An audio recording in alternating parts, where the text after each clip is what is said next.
अस्सलाम वालेकुम everyone.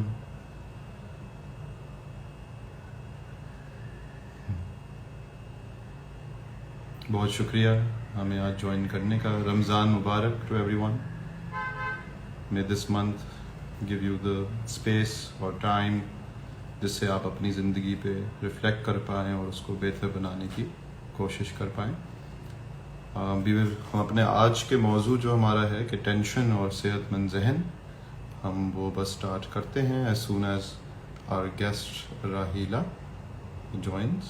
So just give us a minute.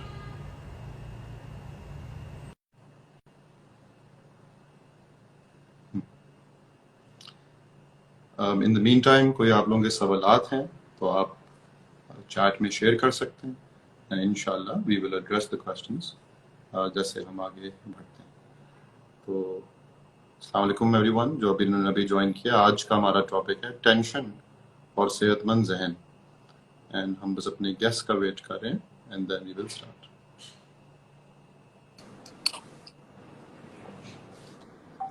Excellent.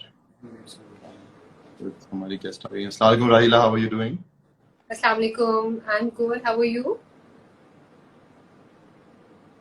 Excellent excellent, बहुत शुक्रिया ज्वाइन करने का हमें। तो राहिला हम स्टार्ट करते हैं एक बड़े बहुत सिंपल क्वेश्चन। ज्यादा सलाम और रमजान की बहुत ज्यादा मुबारकबाद।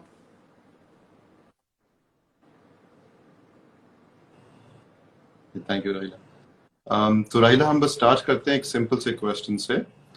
तो सेहतमंद जहन होता क्या है कि हम ये टर्म जो है मेंटल हेल्थ, जहनी सेहत इतना इस्तेमाल हो रही है आजकल, और टू बी ऑनेस्ट ज़्यादातर लोग जो इस्तेमाल कर रहे हैं उनको उसका मतलब भी सही तरह नहीं पता। एक बज़वर्ड बन गया हमारी सोसाइटी में और जनरली ग्लोबली। तो सेहतमंद जहन का मतलब क्या है? अगर आपका एक जहन सेहतमंद है तो उसकी क्या क्वालिटीज हैं, क्या उसकी निशानियां हैं? बहुत ही आपने अच्छा क्वेश्चन किया है कि वाकई हमें तो ये मेंटल हेल्थ का बहुत बज हो गया है, लेकिन सेहतमंद जहन असल में है क्या, इसके बारे में वी डोंट नो। हमें सेहतमंद जिस्म के बारे में बहुत ज्यादा पता है कि आपने जिम जाना है, आपने एब्स बनाने हैं, आपने बाइसेप्स बनाने हैं, अपने अपने मसल स्ट्रेंथ पे काम करना है, बॉडी टोन करनी है। इसी तरह ही मेंटल हेल्थ भी है और इसी तरह ही आपके दिमाग को भी एक सेहतमंद दिमाग होने की जरूरत है।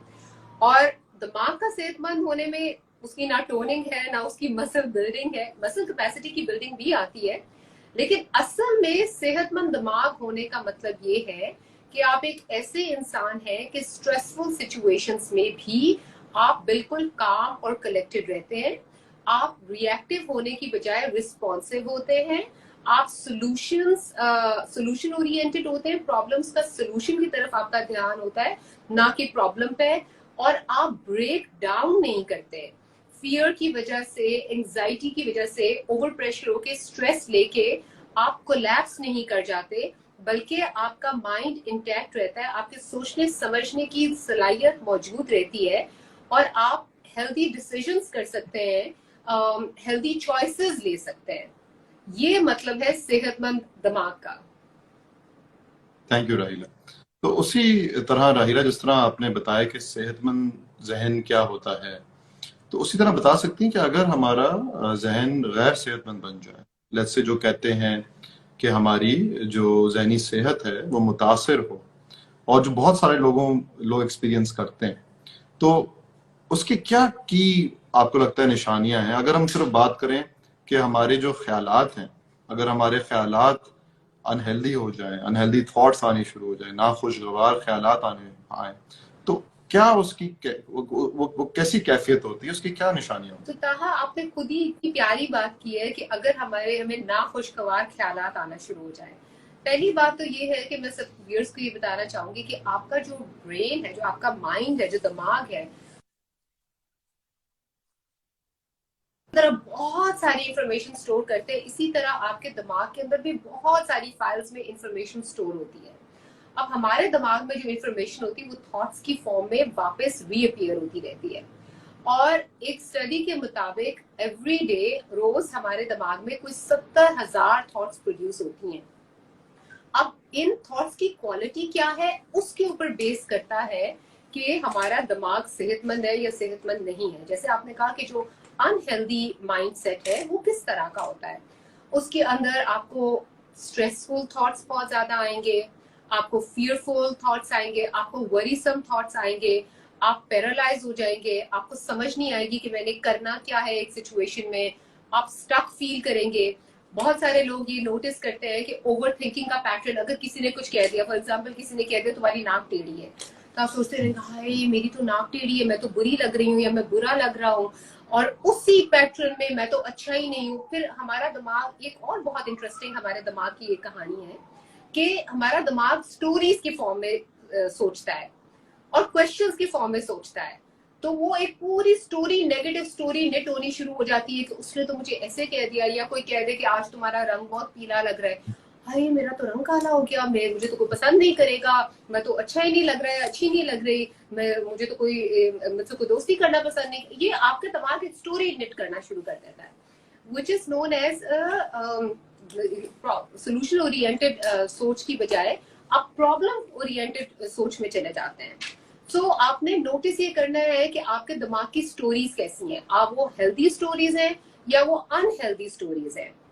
इस तरह से पता चलता है कि आप कौन से वाले साइकिल में जा रहे हैं और आपका दिमाग किस तरीके से अनहेल्दी न्यूरो एसोसिएशंस बनाना शुरू कर देता है, जिसके नतीजे में अब इतनी सारी वरीसम थॉट्स जब आएंगी तो या तो आप सैड फील करेंगे, या आप डिप्रेस्ड फील करेंगे, या आप हेल्पलेस एंड होपलेस फील करेंगे, तो आपकी दुनिया ही शट डाउन हो जाएगी।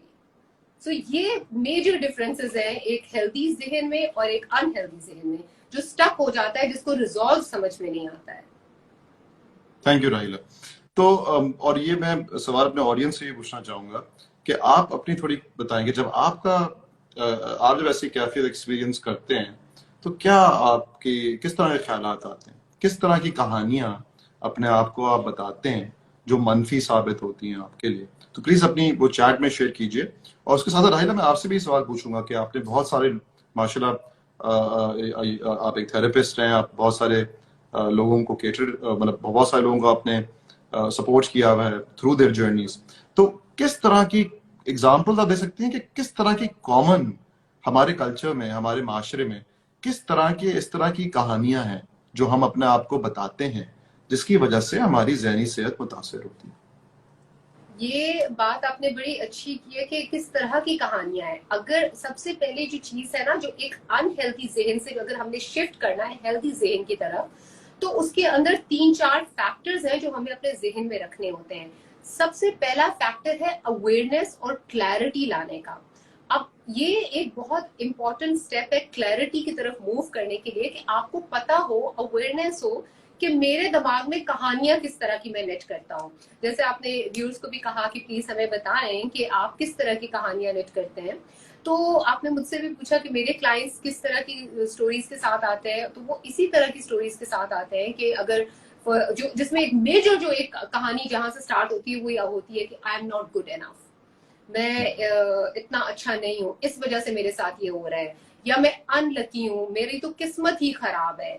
और फिर किस्मत की खराबी के साथ मुझे तो जॉब नहीं मिलती, मुझे तो मेरे साथ कोई बात नहीं करता, कोई दोस्ती नहीं करता, मेरी जिंदगी में तो कुछ अच्छा ही नहीं है, मैं तो इंतहाई एक अनलकी इंसान हूँ। ये पूरी कहानी चलनी शुरू हो जाती है। लेकिन अगर इंसान इसके अंदर पॉज करे, मेरा एक बड़ा फेवरेट क्वेश्चन है, अगर जैसे कई लोग आते हैं मेरे पास, क्लाइंट्स हो, और मैं देखूं कि वो एक नेगेटिव सेल्फ टॉक में फंसे हुए हैं, सेल्फ क्रिटिसिज्म के उसके अंदर पूरे उस एक विशियस साइकिल में फंसे हुए हैं, और वो अपने आप को क्रिटिसाइज किए जा रहे हैं कि मेरे अंदर तो कुछ अच्छा ही नहीं है, ना मेरे बाल अच्छे हैं, मैं वैसे भी जिस्म भी, और इतने अच्छे अच्छे लोग मेरे पास आते हैं। जैसे आज की एक बात है कि बहुत खूबसूरत एक है खातून, वो आई, उनका बहुत फेयर कम्प्लेक्शन, और वो मुझे बता रही थी कि मैं देख के कह रही हूँ कि मैं वाकई, क्या मुझे तो लगता ही नहीं है कि मेरा रंग गोरा है या मैं कोई प्यारी हूँ।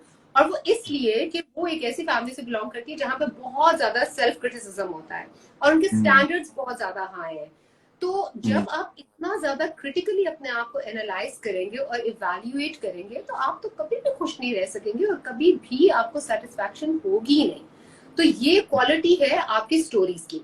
फिर जो मैं आप बताने लगी थी कि एक फेवरेट मेरा क्वेश्चन है कि I always question people in between, interrupt करके पूछती हूँ कि इज इट रियली ट्रू। आपकी जो भी स्टोरी चल रही है कि मेरे पास मेरी तो किस्मत ही खराब है, ये अगर आप सारे व्यूअर्स भी बताएं, कितनी दफा हमने सबने ये बात की, even including my own self, मेरे भी कभी कभी किसी लो मोमेंट पे ये एक जेनेरिक एक हमारा एक स्टोरी है कि मेरी तो किस्मत ही खराब है, हम ये कहते हैं अक्सर। तो उस वक्त अगर आप 1 मिनट को पॉज करके अपने आप से पूछें कि इज इट रियली ट्रू, क्या वाकई मेरी किस्मत खराब है? जब आप अपने आप को क्वेश्चन करते हैं तो बेसिकली आप अपने दिमाग के पैटर्न को इंटरप्ट कर देते हैं, वो जो एक नेगेटिव सेल्फ टॉक के ऊपर चला जा रहा है। जैसे मैंने आपको पहले बताया कि आपका दिमाग एक कंप्यूटर की तरह है, आप उसमें जो भी फीड करेंगे ना वो ही बाहर आएगा। अब अगर मैं अपना फोकस इस चीज पे रखूं कि मेरी किस्मत खराब है, मेरा दिमाग इतना अमेजिंग है कि वो 10,000 चीजें मुझे उसके लिए वैलिडेशन निकाल के दिखाएगा। ये देखो, फलां ने तुमसे बात नहीं की थी, तुम्हारी किस्मत खराब है। इंटरव्यू तुम्हारा हुआ था, तुम्हें उन्होंने जॉब पे नहीं रखा, तुम्हारी किस्मत खराब है।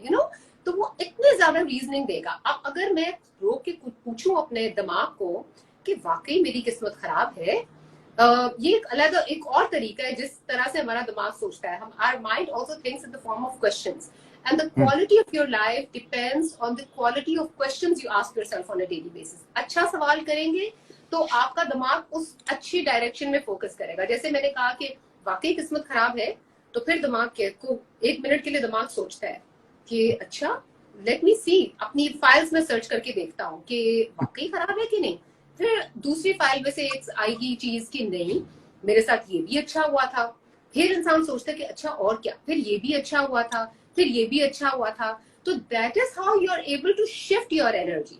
और ये एक बहुत इंपॉर्टेंट और मेजर और अच्छी स्ट्रेटेजी है जो ओवर थिंकिंग को भी काट देती है। कि आप अपना पहला जो स्टेप है दैट इज टू आइडेंटिफाई कि what kind of thoughts am I thinking, मैं किस तरह की सोच मेरे दिमाग में आ रही है।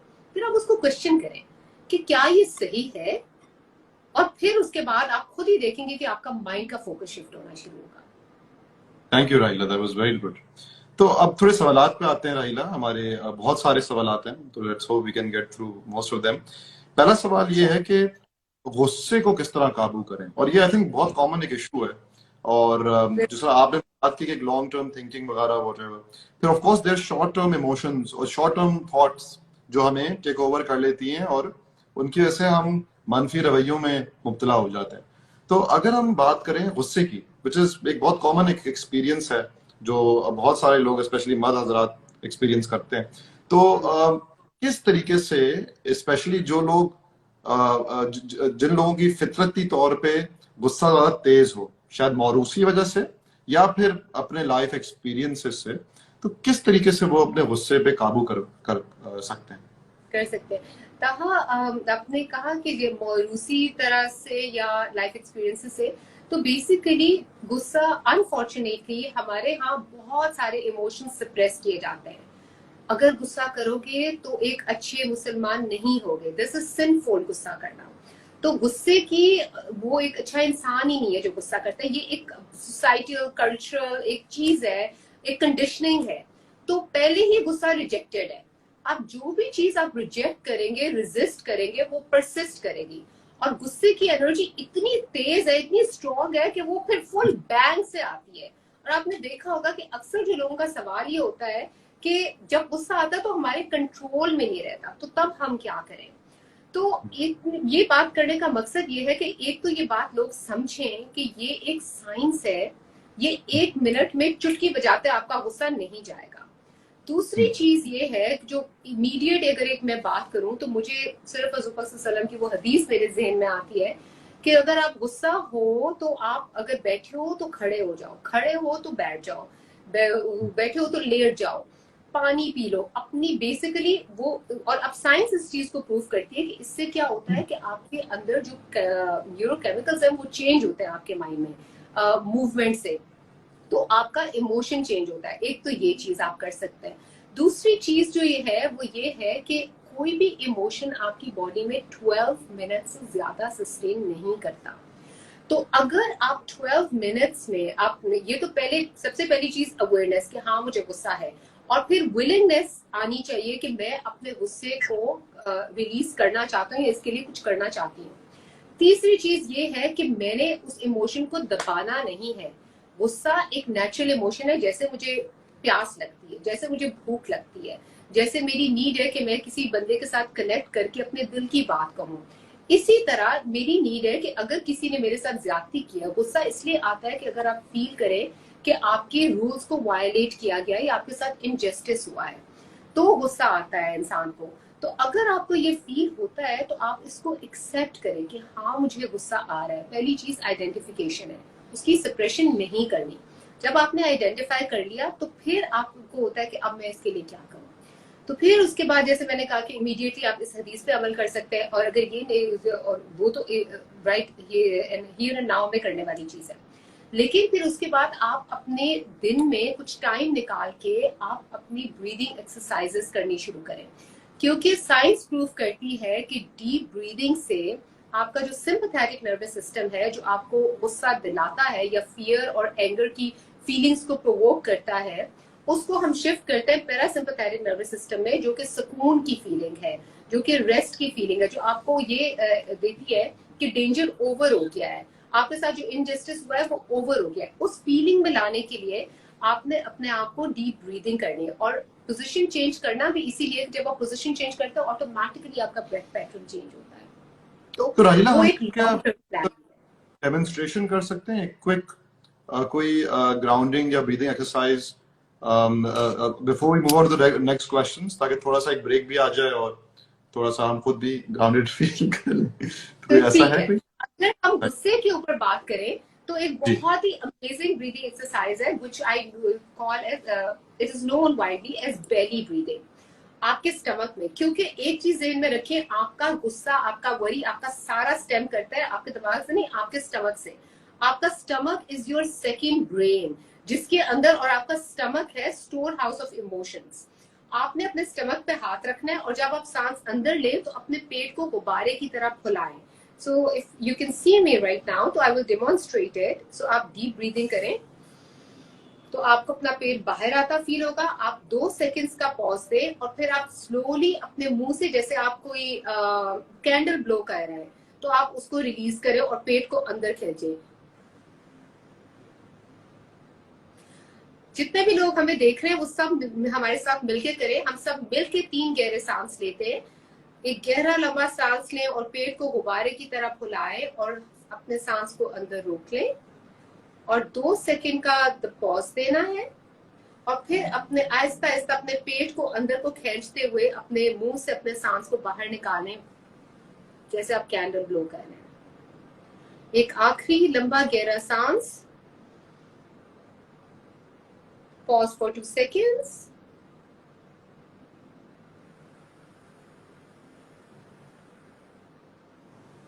इससे क्या होता है कि जितनी तेजी से आपका दिमाग थॉट्स फायर कर रहा होता है ना, वो आराम से आहिस्ता आहिस्ता नीचे बैठ जाता है। सो अगर किसी ने हमारे साथ अभी ट्राई की है ये 3 डीप ब्रेथ्स, तो प्लीज हमें कमेंट्स में बताएं कि हाउ डिड यू फील। और जब आप मुंह से सांस को बाहर निकालते हैं तो बेसिकली गुस्से की एक एनर्जी है, आपने अपने पेट के अंदर उसको डीप ब्रीदिंग करके उसको फैलाया, और फिर जितनी भी एनर्जी थी वो मुंह के जरिए आपने रिलीज कर दी। सो इट्स बड़ी मजे की साइंस है कि आप अपने दिमाग को मैसेज दे रहे हैं कि मैंने गुस्से की फाइल डिलीट करनी है। थैंक यू राहिला, मतलब मुझे तो बहुत फायदा हुआ, और किसी और को हुआ तो प्लीज जरूर शेयर कीजिए। तो महरीन को फायदा हुआ, so thank you Mahreen for sharing. अब तो moving on to other questions. तो काफी लोगों को फायदा हुआ है, अक्सा को भी, अलमास को भी, थैंक यू राहिला फॉर दैट।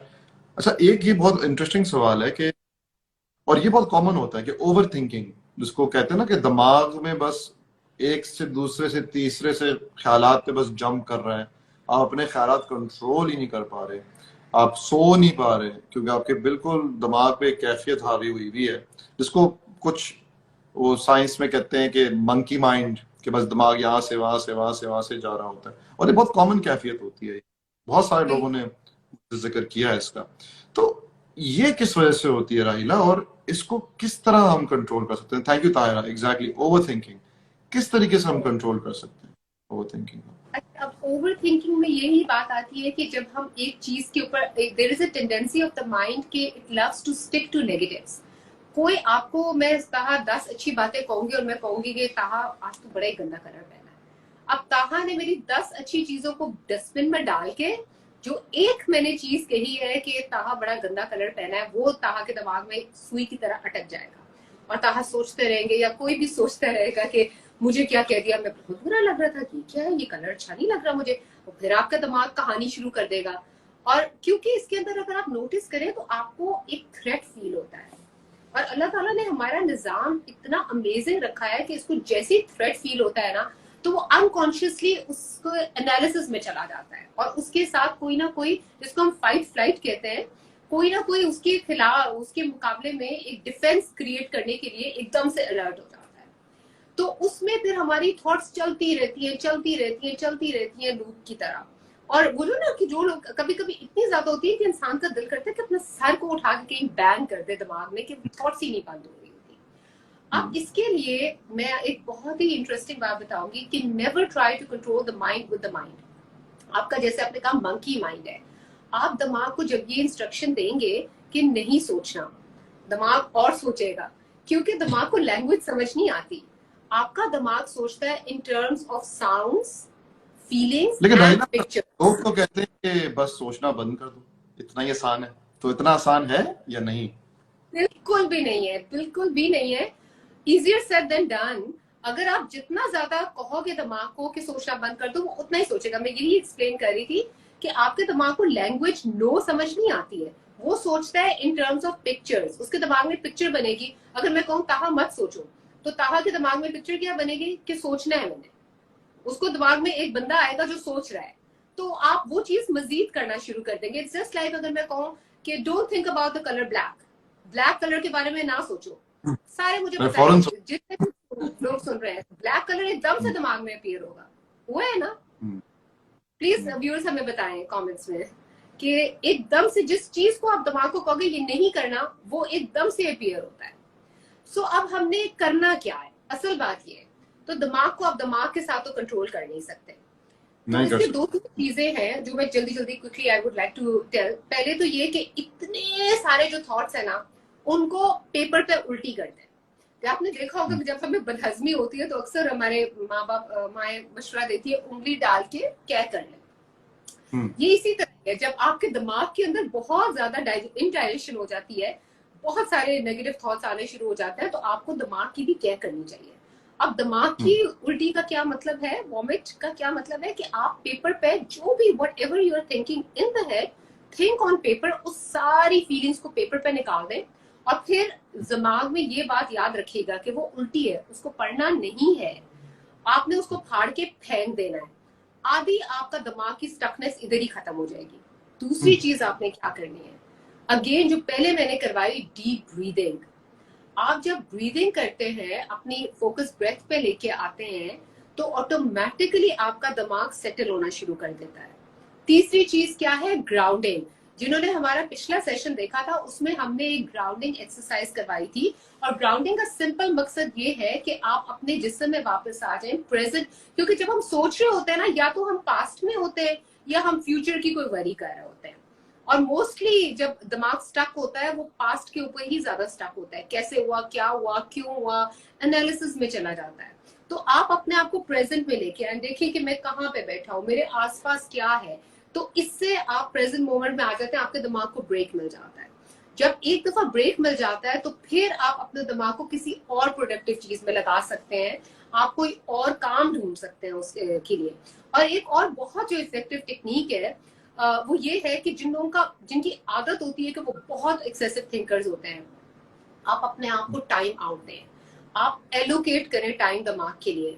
क्योंकि again it's a monkey mind. अगर मैं कहूंगी कि तुमने बिल्कुल नहीं सोचना, दिमाग कहेगा भी क्यों, मैं तुम्हें 10,000 और दफा सोच के दिखाऊंगा। तो आप दिमाग के साथ थोड़ी सी बार्गेनिंग करें कि you are allowed to think, लेकिन अगले 5 मिनट के अंदर जितनी नेगेटिव थिंकिंग करनी है कर लो। इसका फायदा ये होता है कि हमें समझ, फिर आप अवेयरनेस में आ जाता है कि आप सोच क्या रहे हैं। और फिर आपको फिर जब अवेयरनेस आ जाती है, आपके सामने एक पिक्चर आ जाती है, तो आप उसके बारे में कुछ कर भी सकते हैं। और इसकी बहुत अमेजिंग मेडिटेशन भी है जो हम थोड़ी देर में करवाऊंगी, जिससे हम अपने दिमाग के थॉट्स को आइडेंटिफाई कर सकते हैं कि हमारे थॉट्स हैं किस किस्म के। तो इंतजार की क्या जरूरत है राइला? हम why don't we just go into the next meditation? Done. तो ये हम मेडिटेशन जो है ये इसलिए है कि जो बहुत ज्यादा ओवर थिंकर्स होते हैं, ये उनके लिए ये मेडिटेशन है। और उसमें क्या करना है, अपने दिमाग को जरा सा सुकून देने के लिए हम ये कर रहे हैं। मैं अब मेडिटेशन स्टार्ट करवाने लगी हूँ। जितने भी लोग हमें देख रहे हैं, मैं आप सबसे ये रिक्वेस्ट कर रही हूँ कि आप आराम से अपनी चेयर में बैठ जाएं, जैसे मैं बैठी हुई हूँ। अपने दोनों पाँव को जमीन पे रख लें, आराम से पीछे टेक लगा लें और बहुत जेंटली अपनी आंखों को बंद कर लें। अपनी तवज्जो अपने जिस्म पे लेके आए और अपने फेस के ऊपर एक अच्छी सी मुस्कुराहट ले आए, ताकि आपके फेस के मसल्स रिलैक्स हो जाएं। अब मैं आपसे ये कहूंगी कि अपनी पूरी तवज्जो अपने दिमाग पे ले आए और आप अपने थॉट्स को महसूस करना शुरू करें, नोटिस करना शुरू करें। इमेजिन करें कि आपके सामने 3 बकेट्स पड़ी हुई हैं, बाल्टियां पड़ी हैं। राइट साइड के ऊपर एक बाल्टी पड़ी है जिसके ऊपर लिखा है पॉजिटिव थॉट्स। आपके सामने एक बाल्टी पड़ी है जिस पे लिखा है न्यूट्रल थॉट्स, और लेफ्ट साइड पे एक बाल्टी है जिसके ऊपर लिखा है नेगेटिव थॉट्स। अब आप अपने थॉट्स को नोटिस करना शुरू करें। अगर तो वो एक कामिंग अच्छी थॉट है तो आप उसको, जो पॉजिटिव बाल्टी है, उसके अंदर जाने दें। अगर वो न्यूट्रल थॉट है तो बिल्कुल सामने वाली बाल्टी में उसको जाने दें, और अगर वो नेगेटिव है तो उसको लेफ्ट साइड वाली बाल्टी में जाने दें। आपने कुछ नहीं करना, बिल्कुल आराम से अपने जिस्म को बिल्कुल ढीला छोड़ के बैठे रहें और अपने सारी तवज्जो अपने सोचों पे ले आए। मैं क्या सोच रहा हूँ, ये थॉट नेगेटिव है तो ये लेफ्ट बाल्टी में जाएगी, पॉजिटिव है तो राइट बाल्टी में जाएगी। इसकी कोई फीलिंग या सेंसेशन नहीं है इस थॉट की, ना मैं अच्छा फील कर रहा हूँ ना बुरा फील कर रहा हूँ, तो ये सामने वाली बाल्टी में जाएगी। 1 और मिनट के लिए हम अपने थॉट्स को पूरी तवज्जो से देखेंगे।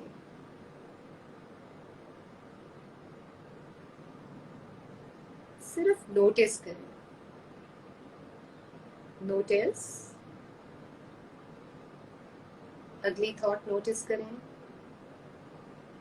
ये भी हो सकता है कि बीच में थोड़ी देर के लिए कोई थॉट ना आए। आपने बस आराम से बैठना है, जैसे आप एक जगह पे बैठे हुए हैं बस स्टॉप पे और आने जाने वाले लोगों का जायजा ले रहे हैं। कोई छोटा है, कोई बड़ा है, कोई पतला है, कोई मोटा है, आपने बस उनका जायजा लेना है और उन बाल्टियों में उन थॉट्स को जाने देना है।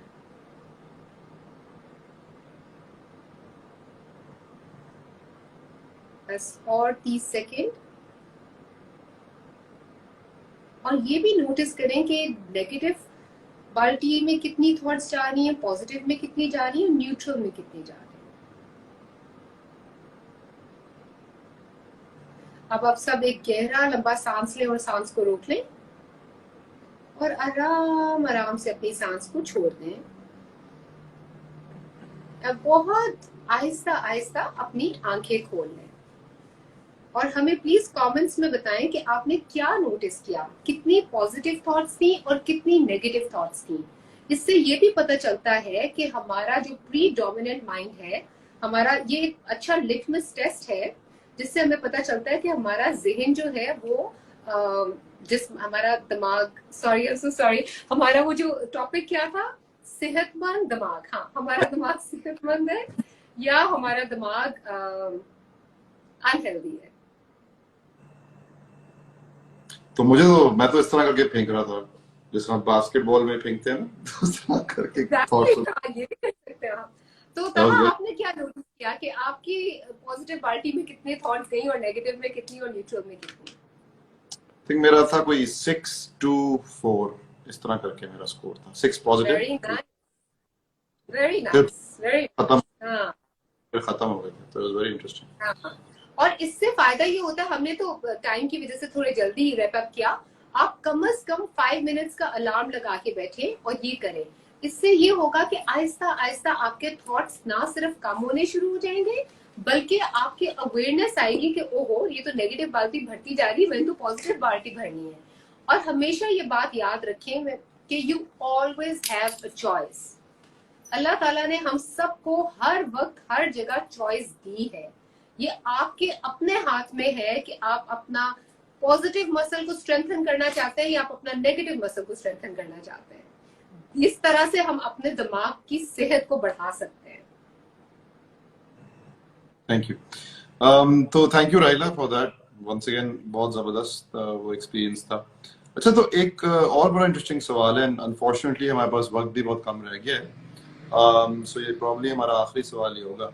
सोबिया ने पूछा है कि बर्नआउट क्या है और किस तरीके से हम डील कर सकते हैं इस कैफियत से। मतलब कि थोड़ा सा मैं ऑडियंस को बता दूं जिनको नहीं पता, बर्नआउट मतलब कि अगर आप बहुत ओवरवेल्म फील कर रहे हैं काम की वजह से, तो ये एग्जैक्टली होता क्या है राहिला, इसकी क्या कैरेक्टरिस्टिक्स होते हैं, हाउ कैन बी टेल कि हम अब बर्न आउट हो गए, एंड देन किस तरीके से इसे डील करें। ओके, बर्नआउट बहुत बहुत ही अमेजिंग सवाल है। बर्नआउट बेसिकली जब आप एक मशीन कंटिन्यूसली चलाते रहेंगे ना, तो वो इवेंचुअली ब्रेक डाउन कर जाती है।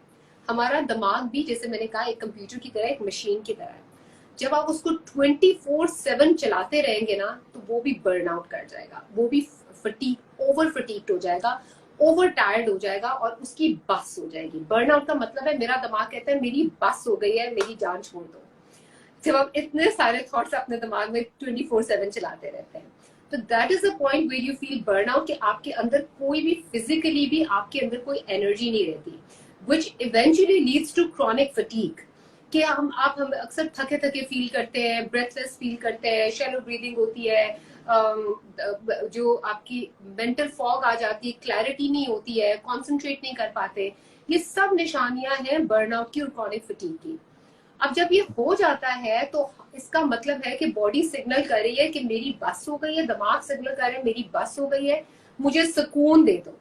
तो इसका मतलब ये है कि इसका एंटीडोट ये है, इससे निकलने का तरीका ये है कि आप सब कुछ साइड पे रखें, आप अपने बॉडी को, दिमाग को सुकून दें। हमने जितनी एक्सरसाइजेस आपके साथ शेयर की हैं, आप वो करें।